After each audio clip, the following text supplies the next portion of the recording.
have the closing remarks, and we appreciate you being with us. So I'm looking forward to it. And it's interesting, if you've lost this in all the noise of the Trump-Clinton race, this is being called, or has been called, the most important Senate race in the country, the biggest Senate race in the country. And again, if my financial math is accurate, of all these races we've had, it is the most expensive race, with all the spending that goes into it, in New Hampshire's political and election history. Think about that for a moment. The most expensive race in New Hampshire's political history, and we've had some big ones. That's what's at stake. And one of these two people, one of these two candidates, will be representing you in the United States Senate. Jack Heath, David Losh. When we come back, we're going to get right into it. Again, we will be break-free in the next hour, so we want you to keep it here. Topic areas, since we're so close, I'll share this with you. We are going to talk about the state's drug crisis. We're going to talk about the state's business environment. We're going to talk about those health care costs that seem to be going up and up and up. And unlike any of the national media, I'm actually going to ask these candidates about veterans care and why too many veterans out there are still fighting for the care they earn. We're going to talk about taxes. We're going to talk about foreign policy. We're going to talk about terrorism. We're going to see where these candidates differ, not on the he said, she said, but on real issues that affect you, our listeners. Jack Heath, The Debate, U.S. Senate Debate, next, right here on New Hampshire Today.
New Hampshire's news now. Sunny today, high 59, clear and cold tonight, low 32.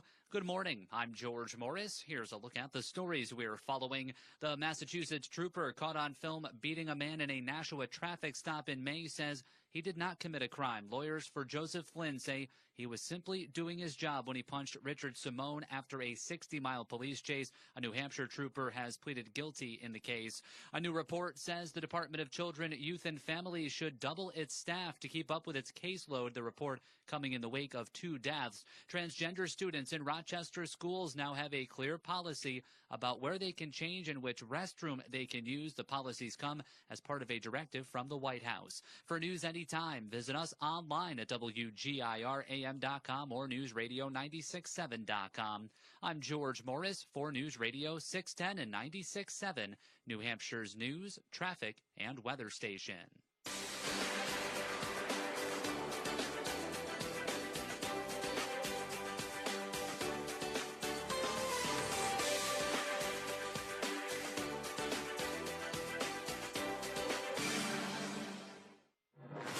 It has been called the most important Senate race in America. Here now is the U.S. Senate debate featuring Senator Kelly Ayotte and Governor Maggie Hassan. Now, here's your host, Jack Heath.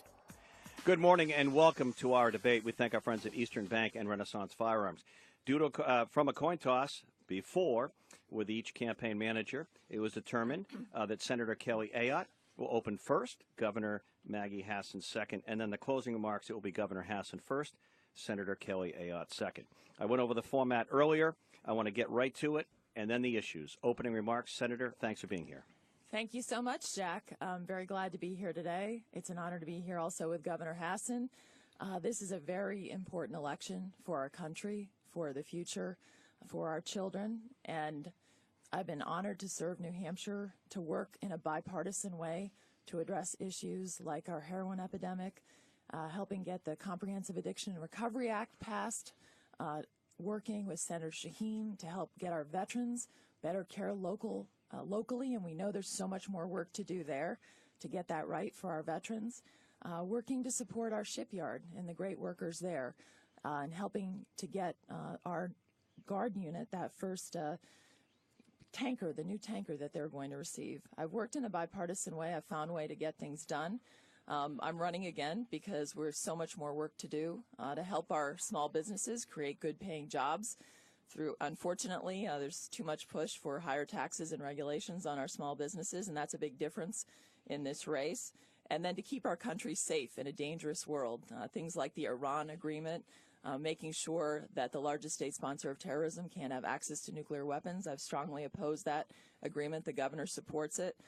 Most of all, this is about who's going to stand up for New Hampshire and make sure that our voice is heard in the United States Senate. I've done that. I've worked to get things done, and I'm going to continue to fight for the people of New Hampshire. Thank you, Senator. Opening remark, Governor Maggie Hassan. Thank you. Thank you, Jack, for hosting us today, to GIR and to Senator Ayotte for participating as well, and for everybody who's listening. Thanks so much for tuning in. You know, here in New Hampshire, by reaching across party lines, we've been able to get things done for our families and small businesses. We've passed 2 fiscally responsible, balanced budgets, holding the line against a sales or an income tax while investing in critical economic priorities. We're mounting a strong and comprehensive response to our heroin, fentanyl, and opioid epidemic. We froze in-state tuition for the first time in 25 years at UNH and actually lowered it at our community colleges. And we're feeling the impact across our state. Our unemployment rate is one of the lowest in the country. CNBC has named us the most business-friendly state in the country. And more Granite Staters are working today than at any time in our state's history. We've gotten this done just by doing things the New Hampshire way. Democrats, Republicans, independents coming together, focusing on our challenges, having our disagreements to be sure, but then getting through and getting things done. And it's long past time for Washington to take the same approach. Unfortunately, what we see is a nation's capital really captured by corporate special interests who stack the deck for themselves at the expense of the middle class and small businesses. So this race really comes down to a choice between whether New Hampshire is going to continue to have a senator who stands with corporate special interests or a senator who always puts their priorities first. Governor Hassan, thank you. First question to Senator Ayotte, and this same general question will be to both of you. You'll have 90 seconds each in rebuttal. And it deals with the top of the ticket. I'm not going to ask you about if one of the nominees or the other is a role model. You both have been asked by the media constantly to assess the nominees, and both have had news made from your answers. The top of the ticket may matter in this race. Latest polls show this a very close race between the two of you. My question to you, Senator, is party unity. On the top of the ticket, Donald Trump, a lot of Trump supporters may not be happy with you recently for not supporting him after the video that we all know too much about. What do you say to those voters? Because you're probably going to need them to win in terms of unifying your own party. What I say to those voters and to all voters in this state, this is a very important election, and I will stand up to anyone in the Oval Office if I don't think they're doing the right thing for New Hampshire. And I think this is a very big difference in this race. I would ask your listeners to consider whether Governor Hassan would ever stand up to Hillary Clinton strongly on anything of significance. Because if you look at Hillary Clinton, how she's handled classified information jeopardizing our national security, the lies she's told about it, but look at the policy issues where Governor Hassan has followed Hillary Clinton on the Iran agreement that allows the largest state sponsor of terrorism to have the nuclear weapons capability. They've tested ballistic missiles, more support for terrorism since this agreement, and I've been a strong critic of it. The Affordable Care Act that's not so affordable, that following Secretary Clinton's lead there, when we know our constituents are facing higher deductibles, higher copays, higher premiums, who's going to address that and stand up there?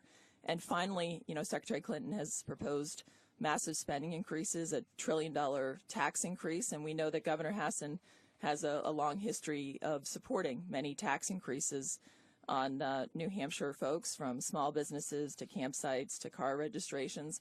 And so I really think this is about, at the end of the day, yes, we have parties, but ultimately we represent New Hampshire and standing up for the people of this state. Okay, Senator. Governor, you may want to respond, but the same general question about party unity on your side. We've heard about videotapes and allegations with Mr. Trump.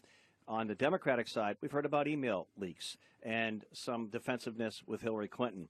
And my question more is to party unity on your side, because the latest polls show that 2/3 of the voters don't care for either nominee, where both of you have a relatively high favorability. My question is to the Bernie Sanders supporters who did not vote for Hillary Clinton in the primary, who may be voting for third-party candidates because they're so turned off and they haven't flocked to Hillary Clinton. You may need, as I asked Senator Ayan on the Trump supporters, you're going to need, I believe, the Bernie Sanders supporters to be successful in November. What do you say to disenfranchised voters on the Democratic side of the aisle to bring your party together?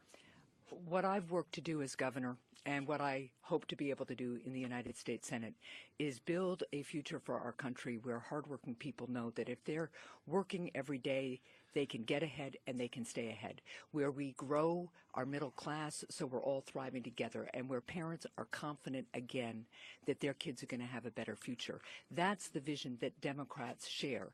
And because we share that, and because it's a vision that Hillary Clinton shares, I support Hillary Clinton. I know it's a vision that Bernie Sanders supporters share, and that's why so many of them support Hillary Clinton as well. Now, I will never fail to stand up to leaders in my own party, as I have. For instance, I differ with Secretary Clinton and the president on the president's proposal to close Guantanamo. I don't support that proposal. I differ with the president on the TPP. I don't support it. I differ with Secretary Clinton on the internet sales tax. I differ with Secretary Clinton on taking a temporary pause to make sure that our vetting system for refugees is as effective as absolutely possible. So those are issues I've stood up to Hillary Clinton about. But let me just be clear. To equate Hillary Clinton and Donald Trump in the same sentence is unacceptable. And I am very concerned. What you didn't hear my opponent say is why she supported Donald Trump for over a year, as he made one sexist comment after the next, as he made one racist comment after the next, as he made fun of people with disabilities. He is a man who seems to think cruelty is a sport, and her support for him has been unacceptable. All right, rebuttal, Senator Ayan. Well, first of all, I've renounced Donald Trump's statements on many occasions on the issues that Governor Hassan has identified. And I've clearly said where I stand on Donald Trump and Hillary Clinton. I won't be voting for either of them. And again, if you... Be writing in Mike Pence? I will be. Go ahead. And let me just say that if you look at the issues that Governor Hassan has just talked about, recently she was interviewed by the Concord Monitor about Secretary Clinton's plan to bring 65,000 Syrian refugees here, and she would not answer where she stood on that. So when you think about issues about protecting the country, the Iran agreement, when you hear her talk about these differences, these are not major differences. We'll come back She's to that. not been clear on where she stands on these issues. That's time. Quick comment, Governor. Senator Ayotte, until last Saturday, was willing to vote to put Donald Trump in the Situation Room with access to nuclear codes. And he is the same person on Saturday as he was on Friday, as he was the previous day. And that shows a very concerning lack of judgment. And with regard to Secretary Clinton's refugee proposal, I don't think we should be talking about numbers at all. I think we should be taking a temporary pause and improving our vetting system. Okay, can I move on? You can come back to any points you want. Next question. It was brought up by one of you in the beginning. One of the things I believe a lot of listeners out there are feeling and wondering, we're going to talk about the economy a little bit here, is health care costs are going up in New Hampshire. They're not coming down. Deductibles are going up. The Affordable Care Act was supposed to make health care more affordable. Governor, why are health care costs so expensive? And some would say it's keeping business out of the state or affecting a business owner's ability to grow. Do you support the Affordable Care Act, and why are costs higher? Well, we certainly have to make improvements to the Affordable Care Act, and health care costs are, of course, a continuing concern, as they have been for a long time. When I first ran for the state Senate, one of the reasons I ran was because there had been a health care law passed in New Hampshire that had raised premiums by 200 to 300% for small businesses, and I was part of a bipartisan coalition back then to overturn that law and begin to take on insurance companies and work to improve access. But here's the thing about the Affordable Care Act. While there are issues with it, we do need to make improvements. We don't want to go back to a time before the Affordable Care Act where people with pre-existing conditions couldn't get health insurance. We certainly don't want to repeal Medicaid expansion. We have a bipartisan New Hampshire health protection program that is Medicaid expansion. Over 50,000 hardworking Granite Staters have coverage because of it, including substance abuse and behavioral health coverage that wasn't available beforehand. And Washington keeps voting to repeal that Medicaid expansion. I will always stand for people's access to health care, and I will block any attempt to take away health care from 50,000 hardworking Granite Staters. I'm happy, if we want to continue this discussion, to talk about what we do need, repealing the Medicaid medical device tax, repealing the Cadillac tax, getting generic drugs to market more quickly, and rewarding quality in health care instead of quantity, which would help bring costs down. Thank you, Governor. Affordable Care Act, Senator, your thoughts on health care costs? And just real quickly, Donald Trump and Republicans, a lot of people saying we need to repeal it. Probably not realistic, politically speaking. I think you'd agree on repealing it. So what do you replace it with? But first on the Affordable Care Act, and if you are against it, what do you replace it with? Well, let me just say the Affordable Care Act is not so affordable for people in New Hampshire. When it was passed, we were told that if you like your plan, you can keep it. We know that so many people lost plans that they wanted to keep and are paying much more. The claim was that families would be paying $2,500 less. They are paying so much more. The average increase nationally is 25%. We're waiting to hear what the increase will be this year in New Hampshire. Higher deductibles, higher copays, less money in people's pockets. We had an insurer leave the exchange. 11,000 people had to find new insurance as a result of it. Even President Bill Clinton has said this is a crazy system where you have hardworking people who are being crushed and paying so much more. So if you want to change this, certainly these are big differences between Governor Hassan and I, because I want to have more competition, more choice, not one size fits all from Washington. I want to expand health savings accounts, flexible spending accounts. I do want to make sure we address pre-existing conditions and those who need the support, who can't afford health care, but it shouldn't be done in the way it's been done. And, this is an issue where if you want to make significant changes to the Affordable Care Act, there is a big difference in this race, and I will be fighting to make sure that people in New Hampshire have affordable health care, aren't paying higher deductibles, higher premiums, higher copays from the one-size-fits-all from Washington, which we have seen from this bill. And in fact, you know, Secretary Clinton wants to expand the Affordable Care Act as opposed to really addressing fundamentally the problems with it. Governor, a quick rebuttal. Because of our bipartisan Medicaid expansion program, we have more competition on the exchange than we did before it was passed, and actually more insurers in New Hampshire than we've had in a while, and that's very, very important. So is taking on prescription drug costs and big pharma in order to address healthcare costs, something we've done at the state level when we realized that pharmacy companies were playing gimmicks in terms of their charges for certain basic products. We sat down in the state health insurance plan, we sat down with our employees and found a way to lower those costs. One of my concerns and a difference between Senator Ayotte and me is she talks about changing the Affordable Care Act, but she's voted to repeal Medicaid expansion 5 times, which would take health care away from 50,000 granted staters. Very quick rebuttal on that. Clearly, I've actually voted to extend it for 2 years, but to actually give states the flexibility to design the program how they want to design it. But the real issue as we look at this, what about all those people that are being crunched with the higher deductibles, higher copays, less choice, couldn't keep the plan that they liked? And as this is a crazy system, and we have to address it. And this is a big difference in this race. I will fight to address for more choice, more opportunity for people to have lower health care costs. What I like, those of you, I think both of you have been a part of my show. And, you know, sometimes I like to break the format a little bit with quick questions and then we continue. But I want to, Senator, the next question's for you. But before we leave this, because we may not come back to it, some people may want to know where you're both at. And I'll start with the governor. For example, like on American corporate tax rate, there's been a lot of debate in that. But it never seems to, nothing gets done in Washington. Is the American corporate tax rate, and short answer, please, too high, yes or no? And where do you think it should be, ballpark, what percentage? Right now, 35%. Too high or not? Too high for some corporations. Other corporations get huge tax breaks. You have to take a comprehensive response. I'm proud of the fact that we've cut corporate taxes in New Hampshire. And I will just say I hope we come back to one of Senator Ayotte's last comments because it was Washington doublespeak at its best. Senator, just the corporate tax rate, too high? Absolutely too high. We're in a position both for small businesses and large businesses. We have some of the highest taxes in the world, and our jobs are flowing out of the seas. But let me just address also, she talks about cutting business taxes. You want to talk about doublespeak.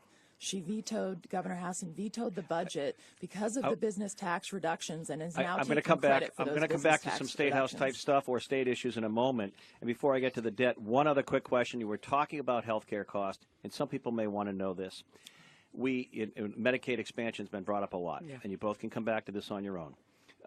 Governor, I think you said 50,000 people in New Hampshire, lower income people, get some health care they might not have gotten through this. Hardworking, low-income people. Okay, speaking of working, some governors in neighboring states, namely Maine, have made news on this and not getting the best press, but some results are interesting. Do you take things like some of the public programs, the food stamp EBT program, Medicaid expansion.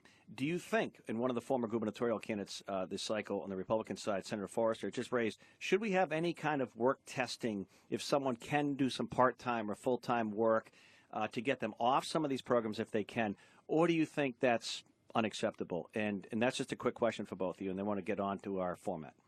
Yes, I think that we should be able to encourage that, and that's absolutely why I think states should have the flexibility to design the programs that are going to best serve the people that need help and also give them the opportunity to have a good paying job and a better quality of life. Governor?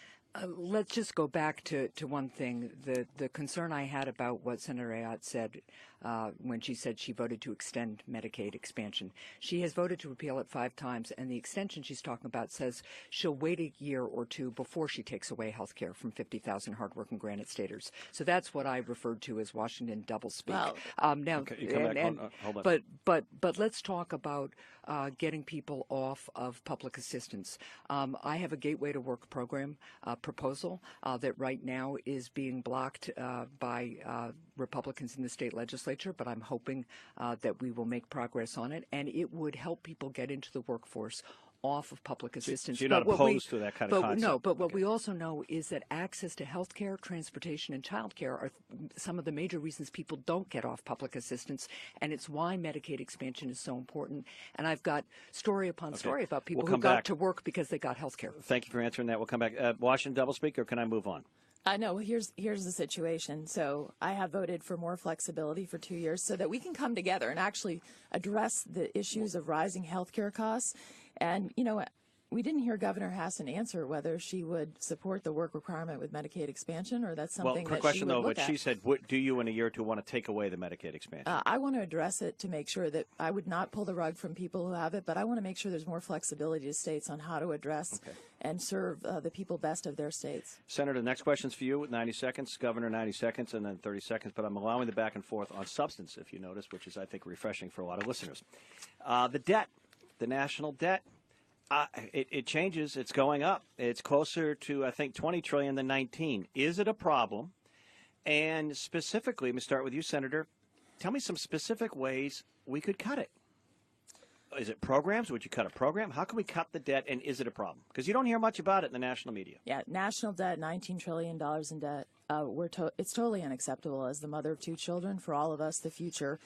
And every committee that I serve on, I'm looking for ways to cut wasteful spending, whether it's on the Defense Committee, eliminating wasteful programs like a missile to nowhere that was never going to get a result for our troops, money that was flowing in our enemies' hands, where I've cut spending. I've worked across the aisle with Joe Manchin on a bill, Duplication Elimination Act. So all these reports that come out every year that talk about waste, fraud, abuse, duplication would actually require not only the president but the Congress to vote on them and address them. On the Budget Committee, I helped craft the first balanced budget in 15 years. And also, I feel strongly that we do have to do things differently. I would like us to also undertake tax reform, because I think if we do that, we can have more revenue. If we make our businesses more competitive to keep jobs here, that'll help us address the debt and make our economy stronger as well. And Governor Hassan really has a record of proposing significant spending increases as governor, and also tax increases in terms of how she wants to pay for spending, including when she was a state senator, the LLC tax on our small businesses that would be basically an income tax on small businesses, fees, car registration, campsites, you name it.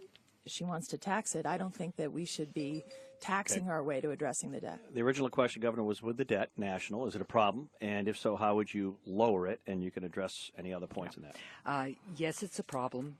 And I have a fiscal plan that your listeners can certainly go look up on our website that addresses reforming our budget process. I support Senator Shaheen's effort to take the New Hampshire approach of two-year budgets to Washington to reduce and eliminate wasteful spending. I would eliminate, for instance, tobacco subsidies. We have to make data-driven decisions in federal government, something that the federal government doesn't do very much, to see if programs are really working and we're getting a good return on our dollars. We have to strengthen and reform Medicare and Social Security, but we also have to make sure Medicare and Social Security are there for the people who have paid into it and who have earned those benefits. And this is a big difference between Senator Ayotte and myself. She has voted to turn Medicare into a voucher system and against protecting Social Security from benefit cuts. And then we also have to make sure that we have the kind of economic growth that allows us to continue to grow and continue to work on reducing our national debt. Now, the last budget I proposed as governor was actually adjusted for inflation, about $250 million less than the one that Craig Benson, our last Republican governor, and a Republican legislature enacted. I have cut business taxes in both terms as governor, and I'm very proud of the bipartisan compromise we came to that had us cut business taxes while also investing in the critical economic priorities that businesses tell me they need. The number one thing businesses talk to me about is a 21st century workforce and how we train them, and that's one of the things we have to continue to work on. Thank you. Would you care for a rebuttal there, Senator? You don't have to use it. We can move on. No, I would say, first of all, this is one of her favorite talking points. I firmly believe that we need to strengthen and preserve Medicare and Social Security. And these are issues, my mother's on Social Security and Medicare. This is really important. And actually, Governor Hassan, in her proposed budget, proposed cutting $7 million from nursing homes. And so if we want to talk about protecting seniors, I've done it. And I'm also for reforming the program so that we look at ways to address them for younger generations. So when she talks about, Medicare, absolutely, if we don't address it in 2028, there are going to be deficiencies in Medicare. And so I firmly believe protecting seniors in Medicare. I fought to do that. And just when you hear her talk about the tax situation, she proposed in her budget a 25% increase on car registration. She proposed numerous tax increases, and she vetoed the budget she now claims credit for that wanted to reduce business taxes. Governor, do you want to respond? I'm just going to say this. It's not surprising to hear Senator Ayotte, after her years in Washington, fail to appreciate that you can actually stand up for fiscal responsibility, as I did when I vetoed the budget, then work across party lines to broker a compromise and get to a place we've got important safeguards in place so that we could both cut taxes and protect critical investments and critical things like substance abuse funding. And you know what? There's enough credit to go around. And that's something that is just so different from Washington. Senator Ayotte voted with Ted Cruz 5 times to shut down the government. I think there's a real difference in approach here. I was going to move on, but you both keep talking about the budget in New Hampshire. So I'm going to come back. Next question is for the governor. Senator Jeb Bradley, Majority Leader, regular on my show on Wednesdays, said this week, and maybe it's some of the paid advertising, which I'll come back to. You both can respond. I'm not talking third-party groups. Right. He takes offense that you're taking credit for the budget that you vetoed with the reduction in business taxes, and some would say during that time, because it was a period of a few months, that as part of that was some money that could go out to the drug war. So those were his words on Wednesday. So are you taking credit for what the Senate leader's budget for political gain, is what he said? Well, first of all, unlike Washington, what we did after I needed to veto the budget because the numbers did not add up, and it's as simple as that. Your job as governor is to make sure you're going to have a balanced budget and to respond to the needs of the people and businesses of your state. And so we kept government running and funded while we negotiated a compromise that had very important safeguards so that with those business cuts, we didn't have to be concerned that in a year or 2 years, we wouldn't have the money to continue to address our substance misuse challenge. And so I think there's plenty of credit to go around. I think it's getting to be a little bit of a political silly season where everybody's arguing about who should get credit for what. I do want to go back to a couple of things that Senator Ayotte said. First of all, on Medicare, her record is what it is, and people should look it up for themselves. But she has voted to turn Medicare into a voucher program and co-sponsored a bill in 2011 that the ARP said would be challenging and difficult for Medicare and Social Security recipients. On the nursing home point that she made, we were able, with careful management, to make sure that the nursing homes did get that increase in funding. But what I was instructed to do by the budget that the legislature passed was make $7 million of cuts generally from a Health and Human Services budget. And I decided when I had to name how I would do that to delay increases, not cut nursing home budgets. Senator, you can respond to Senator Bradley's criticism, but a criticism of you from the governor's side, and I believe this is from her campaign versus third party. I'd like to stay clear of the third party spots and ask, because I think you both agree you don't control those. So in addition, you can comment to the last comment on the budget and who's taking credit or not, but also a criticism of you from the governor you can respond to in your 90 seconds. You're in the pockets of big oil, big insiders, Washington Insider. That's been a constant attack on you. Yeah, first of all, with the budget, you want to talk about acting like Washington did. She vetoed a budget, delayed money to address our heroin epidemic, to address mental health beds that we needed. At the time, basically, she said they would blow a $90 million hole by the business tax reductions, and then eventually agreed to those reductions, was overridden even by members of the opposite party and her own party on the budget. And now, takes credit for it in terms of, so this is just, you want to talk about taking credit for something and double speak. I mean, that's been clear about the budget, and I think that's why Jeb Bradley is upset about it, and other leaders who worked hard to craft the budget that she vetoed. When it comes to Medicare, first of all, let me just be clear. I've actually received an award for my work I've done by the AARP, work I've done on caregiving, work I've done to help seniors.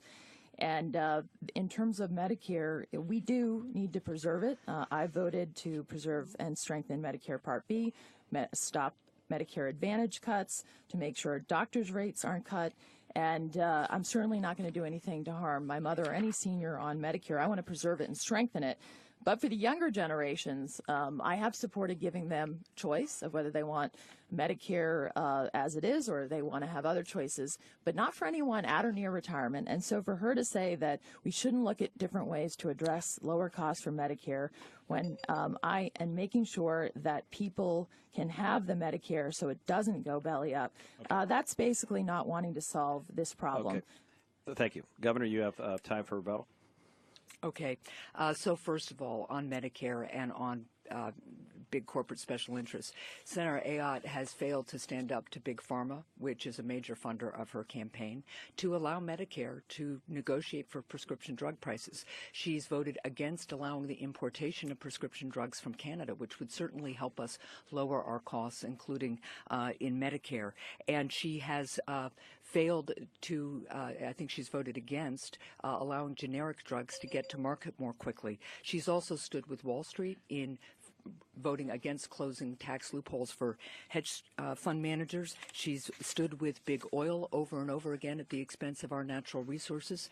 So, you know, the record is there, and I'm happy to talk more about it should your listeners want me to. Do you want a quick rebuttal? This is one of Governor Hassan's favorite talking points. When, you know, there's this, then you've looked at your TV, the hundreds of, could be up to $100 million in this race of wanting to keep special interest money out. I offered her the People's Pledge, the same pledge that was in place in the Mass Senate race that Senator Sheen offered. She didn't want to keep this money out. But let me just talk about, she talks about things like Big Pharma. First of all, it's not true that I don't want to get generic drugs to market. I've pushed for that. And by the way, when it comes to Big Pharma, you know, she's actually raising money from lobbyists for Big Pharma, doesn't want to talk about that, raising money from lawyers who represent Wall Street in seeking taxpayer bailouts. And the same thing, 30. You can go down the line on each issue. Okay, that was 30. Real quick. $2.5 million from Wall Street to Senator Ayotte's campaign at this point, voting with the Koch brothers nearly 90% of the time in her first 4 years in office, failing to stand up to Big Pharma when she's had the opportunity to really do something. Now, let me just, one more thing, Jack. I support overturning Citizens United, which is what has allowed this dark money into politics. I signed a strengthened People's Pledge, and the senator didn't want to negotiate about it. Well, let's talk about her favorite talking point, like the so-called the Koch brothers. First of all, they've been quite critical of me because I've stood up to protect New Hampshire's environment. And in fact, they're not running ads in this race, but who are running ads. There have been 10 different liberal groups supported by people like Harry Reid, Chuck Schumer, Mike Bloomberg, the former mayor of New York, we could have kept that money out. She didn't want to allow it. It's money in politics a lot of people don't like. And this is the most expensive race. This is the most expensive Senate race in the country. And I think we could spend the rest of the hour on this, and I'd rather move on to some other issues if I may. Yeah, sure. And the next question is for Senator Ayotte. Before I go to that, I don't want to miss some important topics, so this is a quick one for both of you if you could. I'll give you 30 seconds each. Second Amendment. Gun control efforts and gun ownership and the rights to bear arms and guns. A lot of our listeners care about this amendment. I just know that every day on my show. And in general, I think you both said you're pro-Second Amendment. But if you wanted just to characterize your opponent for a moment, are there any differences, whether it's on background checks, any additional gun control laws, if you're elected, for example, governor, or if you're a reelected senator, that you would support, that you feel are necessary that may come before you as a senator? Is there any big difference between you two on gun control? And I'll start with you, Governor, very quickly. Fully support Second Amendment rights, the rights of responsible gun owners to hunt, to recreate, to protect themselves in their homes. The biggest difference, and I've supported a long tradition of New Hampshire gun safety laws that former Governor Meldon Thompson said worked pretty well. The biggest difference between the two of us is Senator Ayotte has repeatedly had the opportunity to vote to expand background checks so terrorists and other people who shouldn't have guns can't circumvent our background check law and buy them online and at gun shows. And that's a national security issue as well as a community safety issue, and it's a big difference between us. Well, thank you for the answer. Senator? I spent my career focusing on keeping New Hampshire safe, former murder prosecutor, attorney general, working with victims of violent crime. I strongly support the Second Amendment, and there's a big difference in this race. Governor Hassan has an F from the NRA. She's vetoed bills to protect our rights of gun owners in New Hampshire. But when it comes to enforcing our laws to keep us safe from criminals and terrorists not having guns, I've supported strengthening the prosecutions of violations of our laws. I've supported making sure that if you're a terrorist, you can't have access to a firearm. But I'm going to make sure that I stand up to protect the Second Amendment rights of people in New Hampshire. Can I move on, or any quick? That's fine. Okay, Senator, the next question's for you. 90 seconds, Governor, 90 seconds, and I'll allow some rebuttal back and forth. It has to do, one of the subjects that's come up in your race a lot. I think it's part of a story this morning, just on, if you look at the tabloid stuff on email leaks, but the Iranian nuclear agreement. I would have to say a lot of people are confused by this because they hear Secretary of State John Kerry, the president, saying it's a good agreement. We had no choice, good long-term agreement to keep the proliferation of nuclear weapons over time in Iran down. But then you hear stories that it's a bad agreement, that we sold out, that it was a form of appeasement, that it could lead to the Iranian nation, if you will, enriching uranium outside of our control and producing a nuclear weapon. So you've criticized Governor Hassan on this. I just want to ask you, good or bad agreement, and what's your concern with it? Very bad deal. Bad deal because it's going to allow Iran to keep basic nuclear infrastructure that'll allow it to legitimately seek to have nuclear weapons capability at least within 10 years, if not sooner. And what have we seen from the bad behavior from Iran since this agreement? Testing ballistic missiles in violation of UN resolutions, writing on the side of some of the missiles they're testing in Hebrew that they want to wipe Israel off the face of the earth. There's no reason that Iran should be focusing on developing intercontinental ballistic missiles unless they want to hit the United States or one of its allies with a nuclear weapon. Think about the cash that they're supporting, money that the relief that they've gotten from this administration that is going supporting terrorism, undermining our interests. They're threatening our naval vessels in the Persian Gulf. They're also supporting groups in Yemen that are taking aggressive steps against us most recently. So this is a very bad deal for our country, and it is one that makes us less safe and our allies less safe, and it's one I've opposed. I think that we should have taken a much stronger position in not allowing them to keep their nuclear infrastructure, to address their ballistic missile program, and their support for terrorism, which has grown and continues with this deal in place. So, Governor, you've been criticized by Senator Ayotte publicly on this show in the past on this nuclear, the Iranian nuclear deal. Good or bad deal? Do you support it or not? Iran must never get a nuclear weapon. That's the bottom line, and it never will as long as I have anything to say about it.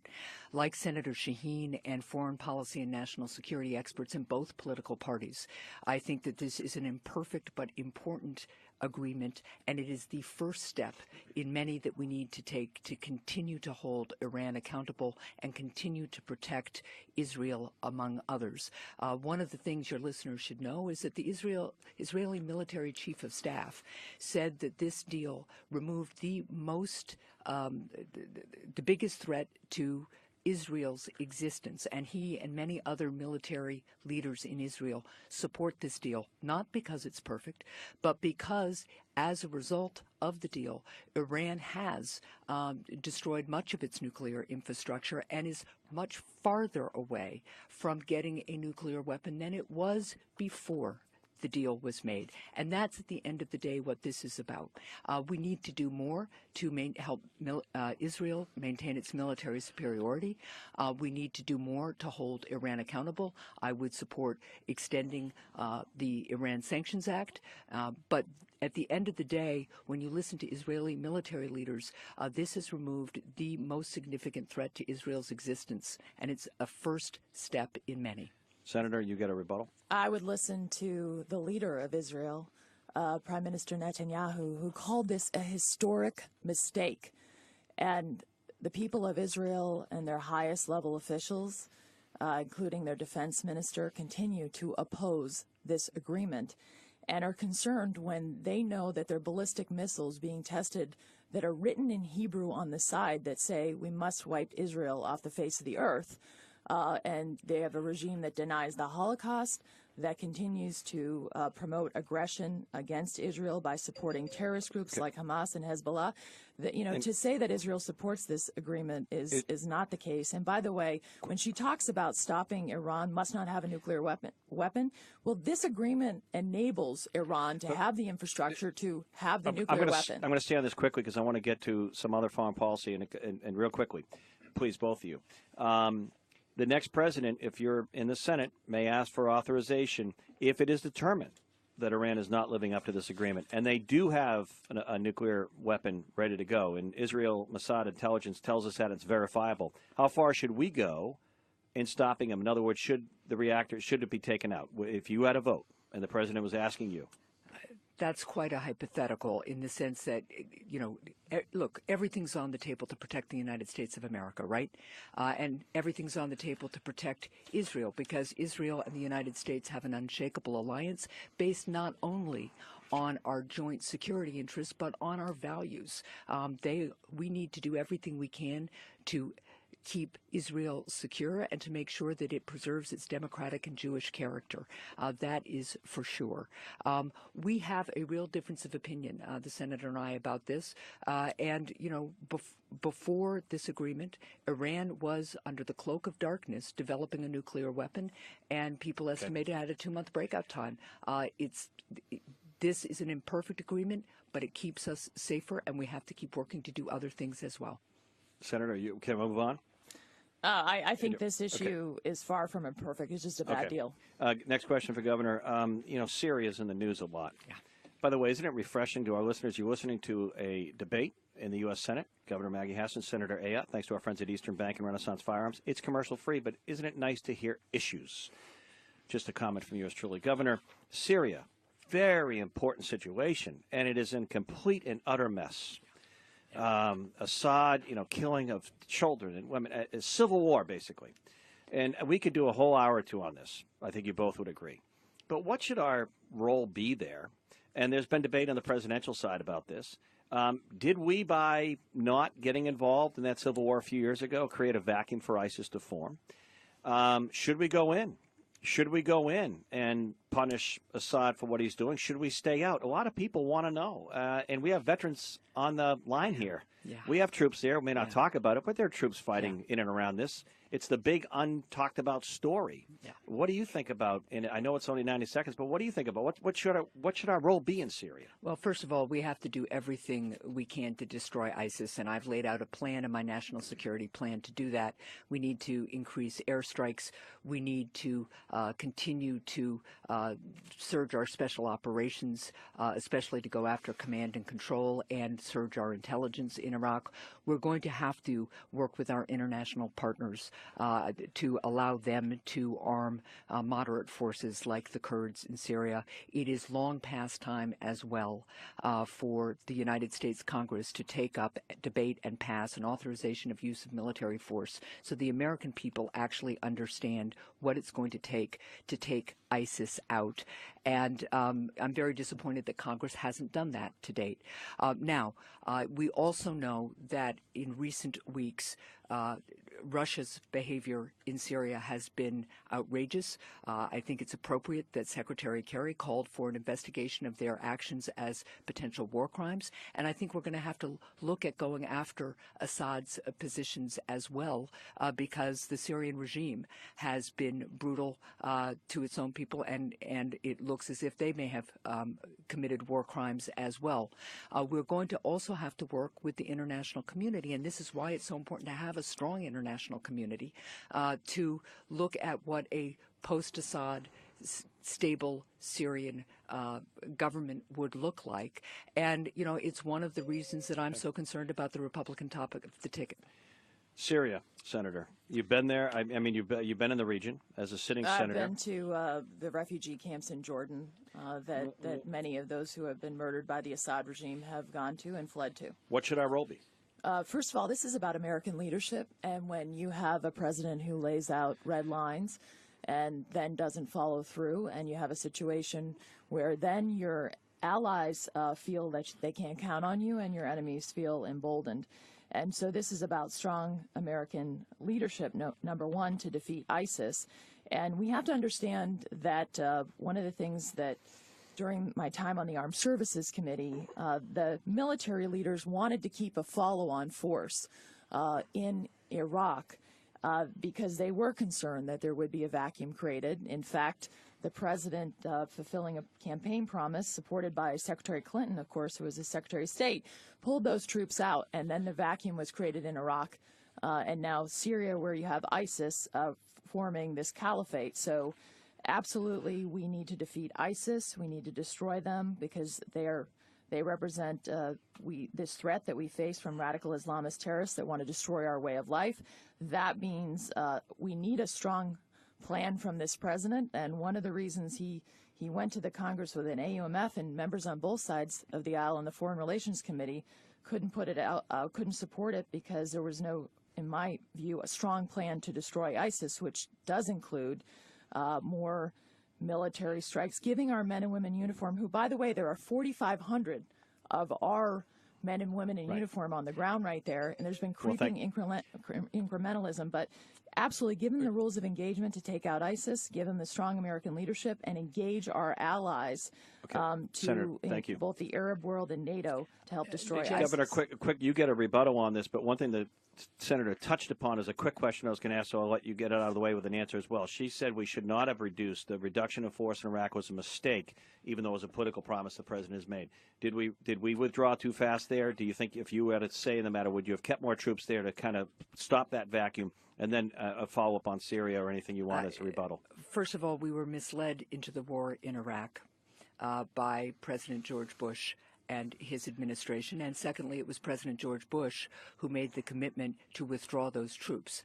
That is something I would have tried to work to change because the sudden withdrawal, predictable withdrawal, did create a vacuum. But to say that this was President Obama's fault when it was the Bush administration that agreed to it because the Iraqi government wouldn't agree to protect our troops is wrong. You know, at the end of the day, we do need to have strong American leadership. And for over a year, my opponent has supported Donald Trump, who suggested we should weaken NATO, who suggested that we should have more nuclear weapons in the world, and who won't share a plan to defeat ISIS because he doesn't have one. If you want a quick comment there, Senator. Otherwise, I'd like to speed things up because of the clock I would here. like to comment. Okay, if you make it brief, please. First of all, you know, my husband served in the Iraq War. I'm very proud of his service. And I'm very disappointed. I served on the Armed Services Committee. I wrote the president. I listened to our military leaders who said that follow-on needed to be there to make sure that vacuum was not created. And there is no status of forces agreement right now with 4,500 troops that we have there. This was about fulfilling a campaign promise instead of making sure that we had the American leadership to put us in a better position so groups like ISIS would not metastasize and become the danger and threat that they are. I'd like to move on. The drug crisis, number one problem facing the people of New Hampshire, according to the most recent survey months ago in the University of New Hampshire. By this show and the experts we've had on, it's not getting better, at least this year. Close to 500 New Hampshire residents. And if you look at the news each day, and you both know this, I know you have families. The other day, a stepfather was charged because a 19-month-old baby had access or not access, but contact with fentanyl. People being stopped by the police, and they're passed out on a drug overdose. Every day, first responders responding in communities. In Bartlett, New Hampshire, up in idyllic Intervale, big heroin bust. 500 people are going to die at the end of this year, or this year cumulative, from drugs. And last year was 439. Now, the governor has been on my show talking about action she's taken, special legislative session. She'll have a moment there. But, Senator, is it getting better or worse? And, you know, you were a U.S. Senator. You've pushed for legislation on the opioid crisis. The governor was governor. You've been pretty classy, both of you, about not pointing fingers at each other. But how do you has the governor led well here? And what needs to be done? And is it getting worse or better?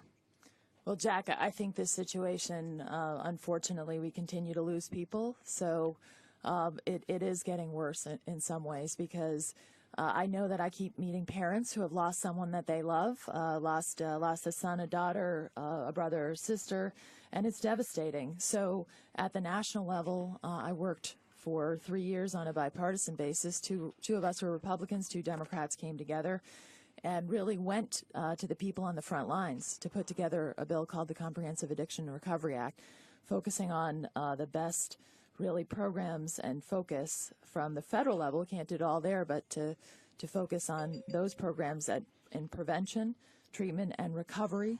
And this issue is also about interdiction. So on the Armed Services Committee, it's coming over our southern border from Mexican drug cartels. Mm-hmm. And I have gotten an amendment passed. I'm still pushing for $190 million more for more interdiction of heroin and fentanyl at our southern border. And this is about border security there as well. Is 2017 going to be any better? Just 10 seconds. I hope so, but we continue to lose people. I've talked to our first responders, been on ride-alongs, and so I think that there's still so much more work that needs to be done on behalf of the people of New Hampshire here. Governor, of the drug crisis. I have met so many Granite Staters who are suffering with the loss of a loved one because of this terrible epidemic, or who are in recovery. I visited the NICU at Elliott Hospital, where you see babies who are born with neonatal abstinence syndrome. We have to continue to work every day together across party lines, all of the people of New Hampshire, to combat this terrible epidemic. I've done a number of things as governor, starting with fighting to sustain drug task force funding in my first month in office, fighting for Medicaid expansion. This special session, you mentioned the emergency funding. We got out the door, got passed in June, and are getting out the door now. On a federal level, we absolutely need emergency funding. All governors agree on this. We need to work on prevention, treatment, and recovery, and supporting law enforcement, including working at the borders, both north border and the southern border. We're short on time, and I want to have time for closing remarks. And by the way, based on a coin toss, I'll let you know who that is going to be first and second. But real quickly, you both, in my opinion, been very proactive on veterans care, and I didn't want the hour to go by without talking about our heroes, the real role models, in my humble opinion. And so, Senator, a moment on that, and Governor, and then we'll go to our closing remarks. And I thank you both again, because I made out of time at the end, and I hope we get into some substance. Real quickly, will you commit to trying to make this choice program work? We started Hospitals for Heroes here. I'm still hearing from veteran the other day in Nashua, John Irish. The appointments aren't being approved. The payers aren't being paid. Things aren't getting approved. Real quickly, all I want is a commitment. You've been great on holding the hearings. Will you continue to commit, and the same question for the governor, to make this choice program real? Yes, nothing's more important to me than getting this right for those who have defended this nation. And thank you for the prompt answer, because I appreciate your help in the past, as I do the governor. Governor? And yes, I will commit to supporting getting the choice program right. I'm the daughter of a veteran, and I think this is something Senator Ayotte and I can agree on. David Losh, let me thank you, because we're at that time where I think we just have a minute and a half for each to close. So can we get to it? Am I right to do that? Now, based on the coin toss earlier, I believe, Governor, you're going first. Is that correct? That's correct. Governor, thank you for being here. Go ahead and thank you your remarks. Well, thank you, Jack, so much to you and your listeners, to Senator Ayotte for being here as well. As we're speaking of veterans, I think about the fact that my dad, who was a World War II veteran, fought in the Battle of the Bulge, would look at us at the breakfast table when I was growing up and say, "What are you doing for freedom today?" And that can be kind of a daunting question to a 10-year-old, but he was serious because he was part of a generation, we've come to know them as the greatest generation, who by believing in something greater than themselves, saved the world from Hitler and then built this country into the greatest economic and military force the world had ever known. That is the spirit that I have brought and tried to live by as governor. It is the spirit that should inform our work in Washington, D.C. And ultimately, though, this election comes down to whether New Hampshire is going to continue to have a senator whose agenda is shaped by corporate special interests who already have too many senators on their side, or by someone who has a record of fighting for the priorities and people of New Hampshire. Thank you, Governor Hassan. Senator Ayotte, closing remark. I want to thank you so much, Jack, and your listeners, and Governor Hassan for being here today. Every day I wake up with a sense of purpose to fight on behalf of the people of New Hampshire and to focus on getting things done for our state, whether it's the heroin bill that I worked for 3 years to pass on a bipartisan basis, whether it's the care that we need for our veterans, whether it's making sure that we make it easier for our small businesses through actually addressing the problems with the Affordable Care Act, the higher deductibles, the higher copays, the regulations that make it so much more difficult for them, getting our fiscal house in order, keeping the country safe in a dangerous world from countries like Iran. And this race is about who's going to stand up for New Hampshire no matter what. Governor Hassan's been recruited in this race to run by power brokers like Harry Reid and Chuck Schumer. I stand up for the people of New Hampshire. I will stand up no matter who's in that Oval Office, and I will work to get things done and get results for the people in the state. I want to thank Senator Ayotte, Governor Hassan, David Losh, our entire team here, our network of stations. I want to thank Eastern Bank and Renaissance Firearms. I want to thank you, our listeners, who asked me to ask questions of substance. I've received several messages thanking both candidates for being so substantive and getting issues talked about. I wish the national media would take note and get back to some important issues. Catch us Monday on New Hampshire. I guess today's Friday. Thanks for joining us.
They could be pretty low on the board. Oh, I kind of guess. Hold on a second. yeah.